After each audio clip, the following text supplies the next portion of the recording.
Je me suis dit, aïe, c'est bon, on est dans la merde. On est dans le port d'Espagne, Algésiras, et on est en panne. On est en panne, frère. Alors déjà, pour monter dans le bateau, frère, là, la vérité, tu me mettais une olive dans le cul, je te faisais au moins 20 litres d'huile avec. Au moins. À l'aise. Salut à tous, j'espère que vous allez bien. Donc aujourd'hui, petit story time et en même temps, je vais vous faire un retour sur les produits Powerflex que j'ai utilisés. Alors comme vous le savez, j'ai déjà utilisé Powerflex sur 2 voitures. J'avais posé un support moteur, le support moteur du bas en jaune, c'est du jaune, ouais. C'est du jaune que j'avais mis sur la 206.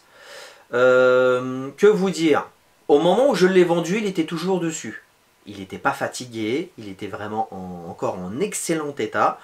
Et pourtant, croyez-moi que la voiture, je lui mettais sa mère, mais comme jamais je lui mettais sa dose tous les jours dès qu'elle était chaude. Enfin bref, hein, de toute façon, voilà, c'est une petite pistarde la 206, malgré les 110 chevaux, ça reste quand même un excellent châssis. Et les 110 chevaux, avec le châssis qu'elle a, tu peux exploiter tranquillement la puissance, la faible puissance qu'elle a, quoi. Donc, et puis ce qui est bien avec ce genre de cylinder block, c'est que tu as beaucoup moins d'effet de balancement du moteur. Et c'est d'autant plus agréable, je trouve. D'ailleurs, c'est pour ça qu'après, j'ai voulu en poser un sur ma 407. Et c'est pas du tout les mêmes diamètres. Je crois que c'est du diamètre. Je sais plus au niveau des diamètres, là je vous les mets en légende, il y a 2 diamètres. Pour les moteurs essence et pour les moteurs diesel. Moi, la mienne, la 407, c'est un 2 litres HDI. La semaine dernière, vous avez vu la vidéo de comment remplacer son support moteur du bas sur une Peugeot 407, sur un 2 litres HDI. Même je crois que sur un 1 litre 6 HDI, ça doit être exactement la même chose. Enfin bon, bref. Et c'est là que maintenant, c'est là que maintenant, ça va partir en story time. Là, pour l'instant, Powerflex, RAS, tout va très bien. Donc moi, aujourd'hui, là, vous le savez, la 407 est terminée. Ça va faire pas loin de 2 ans déjà qu'elle est terminée. Pas loin, pas loin. 1 an et demi, 2 ans. Alors déjà, je vais parler du ressenti avec ce support moteur. Donc comme je le disais, c'est exactement la même chose que sur la 206. Beaucoup moins de phénomènes de ballottement du moteur. Pas de vibration dans l'habitacle. Ça, je tiens à le signaler aussi bien pour les cylinder block essence que diesel. Pas de vibration dans l'habitacle. Enfin, moi, personnellement, mon moteur ne met pas d'à-coups. Pourtant, il n'a pas de bimasse. C'est un monomasse, moi, sur ma caisse. Vous pourrez le constater dans les vidéos à venir. Mais franchement, vraiment nickel. Un ressenti absolument magnifique. Et puis, bah, bien sûr, avec tout ce qui a été fait en amont sur le véhicule, sur la route, la voiture, pour un break, mais totalement incisif. La voiture rabaissée à -6. Mais sur la tête de WAM, la vérité dans les courbes. Mais comment? Et tiens, déjà à la base, le châssis avec la double triangulation, déjà, c'est déjà un excellent châssis. Au niveau tenue de route, c'est vraiment le top. Bah alors là, frérot, ta 407, tu la rabaisses, mais alors là, tu te retrouves avec un truc qui est rivé au sol. Tu peux prendre les courbes, mais comme un porc, la voiture, elle bouge pas. Bien sûr, il faut avoir des bons pneus. Moi, la mienne, elle est chaussée en Uniroyal Rennsport 3, pour vous donner un indice. Et là, d'ailleurs, bientôt, elle va pas tarder à être chaussée en 18 pouces. Donc, le véhicule est terminé. Il roule très très bien. Je fais faire une géométrie complète une fois que le véhicule est sorti. RAS, géométrie avant, arrière, tout va très bien. Bon, bien sûr, à l'arrière, vu que le véhicule est rabaissé, j'ai pris un peu de carrossage. C'est pas réglable malheureusement parce que bah, les bras sont pas réglables. Faudrait que j'essaye de trouver peut-être des bras réglables pour essieu arrière de 407 peut-être, je sais pas si ça existe, dites-moi dans les commentaires. Mais sachez qu'en tout cas le véhicule a une tenue de route de fumier. Le cylinder block fait très bien le travail, un confort absolument magnifique. Au bout de quelques kilomètres, j'entends des petits crac. Dès que je braque à droite ou à gauche, dès que je vais commencer à manœuvrer la voiture pour me stationner. Et je me rends compte que ça vient de mes cardans. Enfin, vous verrez ça dans les prochaines vidéos. Bref, on a réglé le problème. Des cardans qui viennent de chez RCA France, malheureusement, oui. C'est vrai que RCA France, c'est pas cher. Oui, c'est vrai, t'en auras pour ton argent, mais il faut pas t'attendre à un truc de ouf. Bref, ça sera une autre vidéo encore. La voiture est chargée. Vraiment très léger. Ce que je fais, j'investis dans une remorque. J'investis dans une remorque, une RD, une 143 exactement, avec réhausse et coffre rigide, de façon à avoir le maximum de charge et puis voilà, le maximum de charge. Bon, c'est sûr, je me retrouve avec de la prise au vent, même en mettant le coffre de toit. J'ai aussi un coffre de toit. Dans le coffre de toit, j'ai mis 2 bagages. Franchement, la voiture en elle-même n'était pas vraiment chargée de ouf. Il y avait 2 gros sacs dans le coffre de toit, plus des bricoles tout autour. Il y avait la glacière dans le coffre et tout ce dont on avait besoin pour le chemin. Parce que là, vous ne le savez pas, mais là, je pars en vacances. Je m'en vais au Maroc en voiture. Comme quasiment tous les ans. Et là, je vous montre une photo de comment le véhicule était chargé. Là, vous pouvez le constater, réellement, la voiture est vraiment chargée proprement. Les charges sont vraiment bien équilibrées. J'essaye de mettre au niveau du coffre de toit plus de charge à l'avant qu'à l'arrière pour éviter que le cul s'affaisse. Au niveau du coffre de la voiture, je ne suis pas chargé des masses. En fait, dans le coffre, il va y avoir tout ce dont j'ai besoin pour la traversée, c'est-à-dire une glacière, des vêtements, brosse à dents, tout ce qu'il faut pour les enfants, etc. etc. quoi. Bref, pour vivre cette traversée, quoi. Comme d'habitude, quoi, d'ailleurs.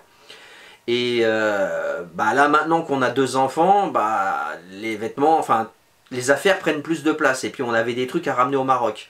Donc, j'achète une remorque, comme je vous l'ai dit. Bon. Au niveau du chargement de la remorque, j'essaye de charger au maximum. Je mets tout ce qui est lourd au niveau du milieu de l'essieu et tout ce qui est léger sur les extrémités de l'avant et de l'arrière. De façon à ce que la flèche n'appuie pas trop sur le véhicule. Enfin, que ça soit vraiment idéal de façon à ce que quand je vais rouler, la remorque ne se promène pas. Ou même quand je vais mettre des coups de frein main, que la remorque ne se promène pas. Enfin bon, bref. Et franchement, j'ai vraiment... En tant qu'ancien chauffeur super lourd, parce que j'ai fait de l'international, vous ne le savez peut-être pas, mais en dehors de ma vie de mécanique poids lourd, je faisais des traversées internationales en super lourd. Bon, je connais comment charger un véhicule, donc j'ai chargé ma remorque comme il se doit. On prend la route, la voiture roule nickel, franchement le turbo dans les côtes, il donne tout ce qu'il a, franchement... nickel. Quand on roule, tu as l'impression que la 407 avec la remorque, c'est un train le truc. Un train. Donc vitesse de croisière entre 110 et 130. Là, le véhicule roule vraiment super bien. Bon, après au niveau des consos, on repasse. Parce qu'avec la prise au vent derrière avec la remorque, plus le coffre de toit, frérot, j'arrivais même pas... J'étais entre 12 et 15 litres au 100 à peu près, ouais. Entre 12 et 15 litres au 100. Bon, après, j'étais entre 110 et 130. Normalement, je devrais plus être aux alentours des 90, 110. Vous voyez ce que je veux dire? Mais Fifi, c'est quelqu'un qui est très très pressé. Surtout quand il part au Maroc. Surtout quand il part au Maroc. Son pays, ce pays, mon pays, enfin, c'est mon pays pour moi. C'est mon pays pour moi parce que je me sens tellement bien là-bas, vous n'avez même pas idée. D'ailleurs, je vous mets quelques vidéos de... Je vous mets quelques photos de mes dernières vacances.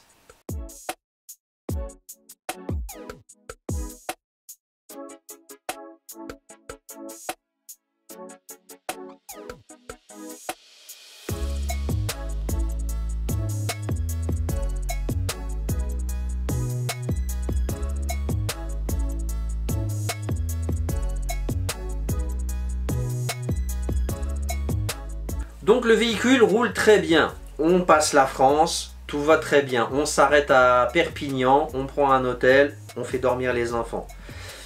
Même moi, la vérité, j'étais éclaté. Avoir chargé la voiture, avoir tous les préparatifs, j'étais complètement éclaté. On trouve un hôtel. Tout ce qui est de plus merdique d'ailleurs. On n'avait trouvé que ça sur place. Enfin bon, bref, j'avais pas réservé en avance. Je savais pas vers quelle heure j'arrivais vers Perpignan, donc automatiquement c'était la merde. J'ai pris un B&B business qui m'a coûté d'ailleurs les yeux de la tête. Une chambre c'est pour 2 personnes, on est 4, il a fallu en prendre 2. 110 € la pièce, tu fais le total. Ouais, ça fait mal au cul, je sais. Et puis bah, sans compter le prix du gasoil, etc. etc. Aujourd'hui, une traversée pour partir au Maroc, ouais, faut compter, sans déconner, entre 1000 et 1500 euros pour la traversée complète. France, Espagne, le bateau, les péages, ouais, compte 1000-1500 euros à peu près. Tellement que le gasoil a fait vraiment là, le gasoil a pris tout son... a plié mon budget, quoi. Enfin, je le savais parce que j'avais déjà prévu, mais waouh, j'ai vraiment eu mal au cul. Quoi, là, concrètement, aller-retour, j'en ai eu pour presque 3000 euros. Donc, si tu veux partir au Maroc en voiture, faut avoir quand même un petit peu de sous. Donc, on se réveille le lendemain matin de l'hôtel. On reprend la route tranquillement, je vérifie mon chargement, je vérifie ma flèche d'attelage, je vérifie ma pression des pneus, remorque, voiture, tralali, tralala. Tout va très bien. Non, tout va pas très bien. Oui, parce qu'en fait, il y a eu quelques petites descentes au niveau de Clermont-Ferrand. Et en fait, mes disques ils se sont voilés. Et les disques avant et les plaquettes, tout est neuf à l'avant, tout est neuf. Les freins sont neufs. J'ai mis 3 gros coups de frein. Je suis un ancien chauffeur poids lourd, donc je sais jouer avec mon frein moteur. Et en fait, il y a eu un freinage d'urgence à faire. Parce qu'il y a un mec qui a tout pilé comme une espèce de narvalo. Donc c'était soit je l'embrassais, soit je freinais tôt. J'ai grillé mes freins. Donc surtout le côté gauche, côté conducteur. Complètement voilé, frère. Dès que je mettais un coup de frein... Oh, bref. Ça, c'était arrivé en France, d'ailleurs. C'était arrivé en France. Et puis, d'ailleurs, même à Perpignan, j'avais acheté un kit de frein chez Feu Vert que j'ai posé, d'ailleurs, une fois que je suis arrivé au Maroc. Je suis resté comme ça. J'ai continué à rouler comme ça, la vérité. Comment dire, j'ai changé mes freins une fois que je suis arrivé au Maroc. Juste avant de partir d'ailleurs, pour repartir en France. Sinon, j'ai vu que je roule pas beaucoup là-bas, une fois que je suis là-bas. J'avais du business à gérer là-bas, donc on n'a pas beaucoup bougé. On a bougé, mais vu qu'on n'était pas chargé et qu'on ne faisait pas des grosses vitesses, les vibrations, il n'y en avait quasiment pas. C'était surtout à haute vitesse qu'on avait vraiment des grosses vibrations dans le volant dès que je freinais. On traverse l'Espagne, tout va très bien, il fait très chaud, entre 40 et 50 degrés, c'était un truc de fou furieux. Ma clim a vraiment très bien fonctionné,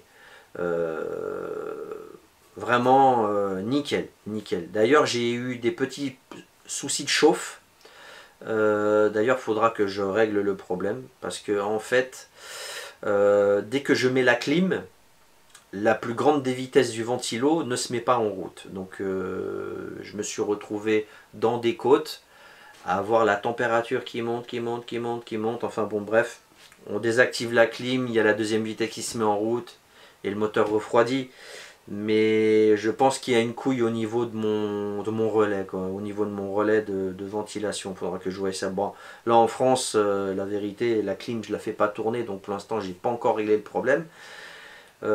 D'ailleurs sur le retour j'ai pas eu de problème, c'est vraiment bizarre, enfin bon bref. J'arrive au niveau de, comment s'appelle, Marbella, on s'arrête et à un moment j'ai rétrogradé et après j'ai repassé ma 6e et j'ai senti mon moteur balancer d'un coup. Je dis mais attends, mais c'est pas possible, bref. Et pourtant, je suis souple dans mes passages de vitesse, je suis vraiment pas un bourrin. Ça reste une berline, il faut avoir une conduite coulée, une conduite relativement zen, il faut anticiper au loin, tu es chargé comme un âne, etc., etc. Et puis en plus, avec un disque voilé de côté conducteur, tu dois anticiper 3 fois plus, parce que tu peux pas freiner comme un ouf. J'arrive au port, je rentre dans le port. Et là, je fais un 1-2, tranquillement. Et là, ça commence à faire des bruits, frère. Mais des bruits. Je me suis dit, aïe, ma boîte de vitesse est en train de lâcher. C'est quoi ce bordel? Il y a un cardan qui est en train de se faire la malle. Il y a une rotule qui s'est fait la cerise. Mais un boucan, frère, dans l'habitacle, au niveau des pieds. Tu sais, tu sens qu'il y a un bout de ferraille qui tape dès que tu accélères, quoi. Je me suis dit, aïe, c'est bon, on est dans la merde. On est dans le port d'Espagne, Algésiras, et on est en panne. On est en panne, frère. Alors déjà, pour monter dans le bateau, frère, là, la vérité, tu me mettais une olive dans le cul, je te faisais au moins 20 litres d'huile avec. Au moins. À l'aise. À l'aise. Et vierge, hein, vierge, nickel. Je monte sur le bateau. Je me suis dit, oh là là là, là-bas de tout. Ma femme, elle me dit, bah, qu'est-ce qu'on fait? On appelle une dépanneuse, on retourne en France. Je dis, ma parole, wallah, on va aller au bled, j'en ai rien à foutre. On monte sur le bateau, je fais mal à la voiture. Je sens que je lui fais vraiment très très mal à la voiture. On fait la traversée, on a à peu près 1h30, 2 heures de traversée. Ça avait tardé cette fois-ci, d'habitude on met toujours entre 1 heure et 1h30. Bref, j'ai pas réussi à fermer l'œil, j'étais tellement stressé de ce qui était arrivé, je savais pas quoi dire, quoi faire. Alors je réfléchis, d'où ça peut venir, qu'est-ce que c'est, nanani, nanana. Fifi, pas con le fifi, pas con le fifi. Déjà, j'ai repris mes cardans d'origine avec moi parce que vu qu'il faisait crac crac crac, je me suis dit, je pense qu'une fois arrivé au bled, la voiture, je vais la lever, je vais remettre les cardans d'origine. Mais sur l'un des deux cardans, il y avait un soufflet qui était flingué. Donc j'avais acheté aussi un kit de soufflet justement pour ce cardan que j'avais pris aussi. J'avais pris plein d'outils avec moi, mon cric, mes chandelles, une petite caisse à outils. J'avais tout prévu, propre, nickel chrome, au cas où. Moi dans ma tête, je me suis dit, la seule couille qu'il peut y avoir, c'est avec les cardans. Au pire. Et il s'avère que... Une fois que je suis arrivé, je suis descendu du bateau. Il y a un douanier, il voit un douanier marocain, je lui explique la situation, je lui dis, écoute Rouya, j'ai la voiture, elle est en panne, je suis mécanicien, où est-ce que je peux me mettre en sécurité pour voir ce qu'il y a? Il m'a dit, Rouya, vas-y, va par là, t'inquiète pas, il y a le moindre souci, tu m'appelles, on règle le problème. Un amour ce douanier. D'ailleurs, gros big up à tous les douaniers du Maroc, à Tangemet. Merci beaucoup pour toute l'aide que vous m'avez apportée. Franchement, merci énormément. Donc bref, je me gare dans un coin, je commence à sortir mes outils. Et là, Fifi, il est claquettes, chaussettes, Marcel, c'est la fête du slip. Et le bitume est bouillant. Le bitume est bouillant, frère. Là, on est le matin. Il fait déjà pas loin de 30 degrés. Bon, moi, perso, tu vois, je suis pas un blanc comme les autres. La chaleur, je l'encaisse, tu vois. Moi, c'est au-delà de 45 que je commence à pleurer. Sans déconner. Hein. Je lève la voiture, j'enlève le cache du bas. Déjà, je constate que tout le travail d'étanchéité que j'ai fait, bah, c'est magnifique, quoi. Tout est propre, tout est clean, tout est magnifiquement sec. Bref, passons. Et je vois que c'est mon support moteur qui est complètement fissuré. Je vous mets un petit rush de ce qui reste du cylinder block. D'ailleurs, j'ai filmé ça dans le garage quand j'étais en train de bosser sur le berlingot. Je l'ai gardé en souvenir. Parce que aussi, il faut que vous soyez au courant que bah, y a des modèles de chez Powerflex qui sont bien, mais d'autres, c'est de la merde. Donc voilà les amis, ce qui reste de mon cylinder block Powerflex. Alors, je vais vous expliquer déjà pourquoi il y a tout ce Chatterton. Alors déjà, à la base, quand on était arrivé au port d'Espagne, Algésiras, il était fissuré à un seul endroit. Vous savez, il y a 2 rondelles de chaque côté avec le petit support en acier et une rondelle de chaque côté. De toute façon, je vous invite à aller revoir la vidéo si vous n'avez pas compris comment ça se monte. Et ça, en fait, ça c'est une deuxième réparation de fortune parce qu'en fait, ma pièce, je ne l'avais pas encore reçue quand j'étais au Maroc. Donc, il a fallu que je bidouille avec du Chatterton. Donc, ce que je vais faire là, je vais démonter tout le Chatterton qu'il y a dessus et je vais tout vous expliquer correctement. Donc là, j'ai déposé tout le Chatterton qu'il y avait. Donc, je vous explique. Quand j'étais au port d'Espagne, les 2 rondelles comme ça, parce que là, en fait, il me manque une deuxième partie. C'est parce que j'avais fait une deuxième réparation de fortune. Parce que la première avait lâché. Quand c'était au milieu des vacances, attention. Hein. Donc, bref, bon, ça n'empêche pas que c'est de la merde. Hein, on va pas se mentir. Donc, en fait, les deux rondelles s'étaient fissurées à cet endroit-là. À cet endroit-là. Et là, ici, normalement, ici, comme ça, là, comme ça, ici, il y a la fourchette qui vient se fixer ici, avec la vis qui vient en milieu, et de l'autre côté, ça va se fixer sur le berceau.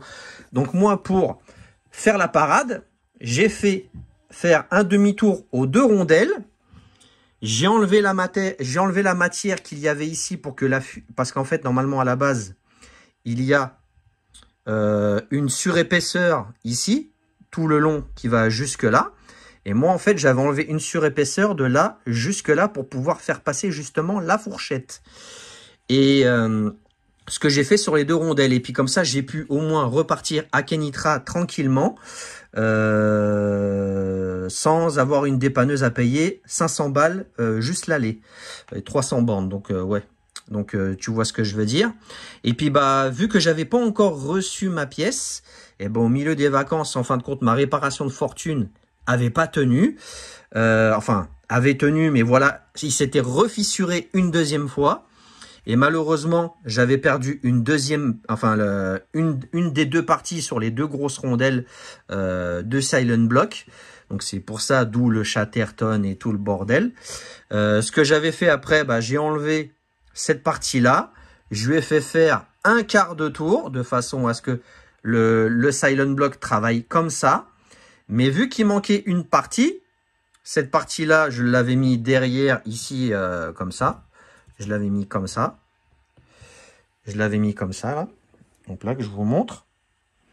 Et j'avais bourré de Chatterton tout autour, parce que là, vous pouvez le voir, hein, le trou, il s'était complètement ovalisé, quoi. Ovalisé, mais complet, quoi. Regardez, hein. Attendez, je vous le mets correctement. Hop là. Là, vous pouvez constater que le trou, il s'est complètement ovalisé. Donc, le truc, il se promenait phénoménal, quoi. Regarde, hein. Regarde, hein. Je te mens pas. Donc, voilà. Voilà le travail de la gamme Powerflex, gamme diesel. C'est de la merde. Voilà. Donc voilà, vous avez vu le Silent Block. Moi, en fait, quand je suis arrivé au Maroc, que j'ai levé la voiture, il n'était pas comme ça. Là, ça, ce que vous voyez avec le Chatterton, c'est une deuxième réparation. Parce que j'ai levé la voiture, j'ai déposé mon osselet, j'ai défait mon Silent Block avec la grosse bague du milieu. Et en fait, il était fissuré en deux. Il était fissuré en deux, pas en quatre. Pas en quatre. Il était fissuré en deux, là où le moteur est beaucoup en appui quand tu accélères, vu que j'avais fait quasiment que de l'autoroute, ce qui est logique. Après, je comprends pas comment ça se fait que le truc s'est déglingué en moins de 2500 km. Moins de 2500 km plus loin, le Silent Block était fissuré. Fissuré. Donc ce que j'ai fait, je me suis dit, bon bah JP, tu as encore 250-300 bornes à faire. Ce que j'ai fait, en fait, je l'ai tourné. Je lui ai fait faire un demi-tour complet, de façon à ce que là où il y a la fissure, ça soit côté quand tu passes la marche arrière, au moment où enfin, vous voyez ce que je veux dire. Donc ce que j'ai fait, le Silent Block, je lui ai fait faire un demi-tour complet, et j'ai tout remonté comme ça.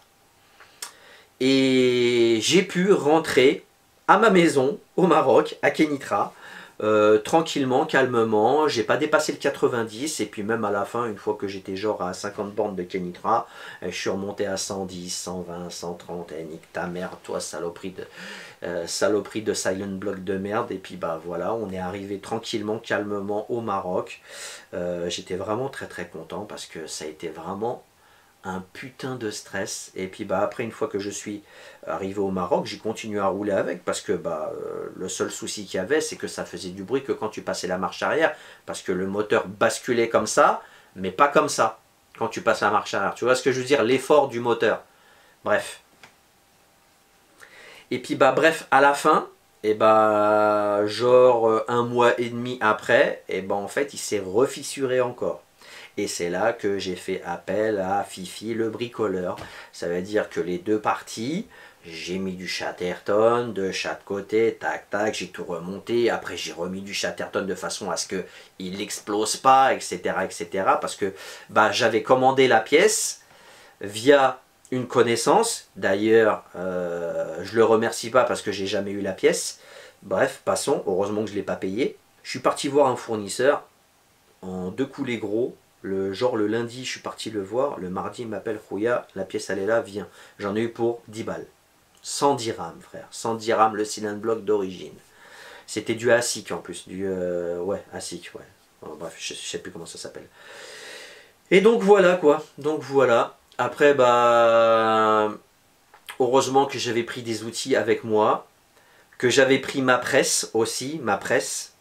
Vous savez, les espèces de petites tiges filetées avec les grosses douilles. Heureusement que j'avais pris ça avec moi. Je me suis dit, tiens, je vais quand même prendre ça, on sait jamais. Et putain que j'ai bien fait. J'ai eu un pressenti, frère, mais phénoménal. Donc, je remonte le cylinder block d'origine. D'ailleurs, j'en ai pas eu vraiment grandement besoin, le truc de cylindre, le tige fileté avec les douilles, parce que plus de la moitié du cylinder block d'origine, je l'ai enquillé au marteau, pour tout vous dire. J'aurais dû filmer d'ailleurs. Parce que là, c'était vraiment du in the mix. C'était vraiment Fifi, débrouille-toi. C'est là où tu sais si tu es un bon mécano ou pas.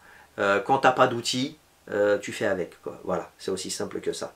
Donc voilà, vous êtes au courant de tout, dites-moi ce que vous pensez, parlez-moi de votre expérience avec Powerflex, parce que moi, bah sincèrement, j'en ai un bon souvenir avec les cylinder block pour essence, mais j'en ai un excellent, un très très mauvais souvenir pour la gamme diesel. Moins de 2500 km plus loin, 2500 km, moins de 2500 km plus loin, et bah le cylinder block se fissure et je me retrouve comme un con à l'autre bout de chez moi, à 2000 km de chez moi. Là, c'est soit tu es un bon débrouillard ou tu fais appel à une dépanneuse et tu pleures ta mère financièrement. Parce qu'au début, je me suis dit, bon, pour éviter de tout niquer, je vais faire appel à une dépanneuse. Mais comment on va faire? Il y a la remorque aussi derrière. Ma femme avait trouvé un dépanneur, mais c'était 500 €. Et vu que c'était la veille de l'Aïd, ah bah le mec, il dit, ah bah tiens, l'immigré là, je vais lui allumer la tête, ça va me refaire mon Aïd. Allez, ben tiens, Roya. Donc voilà. J'ai réussi à me dépatouiller et grâce à Dieu, on est rentré sans encombre jusqu'à la maison à Kenitra et on a pu repartir en France tranquillement quelques semaines plus tard. Donc voilà. Donnez-moi votre expérience, parlez-moi de votre expérience personnelle concernant les cylinder block Powerflex. Moi, pour moi, sincèrement, la gamme diesel, je vous la conseille pas du tout. La gamme essence, je vous la conseille parce que moi, j'ai posé les cylinder block sur la 206. La 206, je l'ai gardée presque 3 ans. Après, je l'ai revendue. Et là, le mec, il continue à rouler avec. Hein, et il n'a toujours pas changé de cylinder block. Hein. Donc, sur la gamme essence, ça vieillit vraiment super bien. Mais par contre, sur la gamme diesel, frère, non, c'est pas assez robuste. C'est pas assez robuste du tout. C'est de la merde. C'est de la merde en boîte. Faut arrêter de déconner. Alors, venez pas blâmer. Moi, personnellement, je l'ai acheté chez MTK Tuning. Venez pas les blâmer. Eux, ils savent pas. Eux, ils savent pas. Donc, c'est plus les gens de chez Powerflex. Parce que je pense que les gens de chez Powerflex doivent être quand même un petit peu au courant. Ben là, de toute façon, avec cette vidéo, ils vont être au courant, ça c'est sûr et certain. Si cette vidéo t'a plu, un petit like, tu balances ton commentaire, tu partages sur tes réseaux sociaux en masse, et puis bah tu t'abonnes et tu actives la cloche de notification. Allez, à très bientôt la famille. Peace and love et paix sur vous. Allez, abonne-toi, petit papa, petit pipi, ça fait plaisir. T'as toujours pas compris ce qu'a dit Wouldi? Un petit Paypal, un petit pipi, oui, un petit pipi, ça soulage, mais un Tipeee, c'est mieux. Paypal, Tipeee, ça fait plaisir. Tu t'abonnes, cloche de notif. Allez, peace and love et paix sur vous.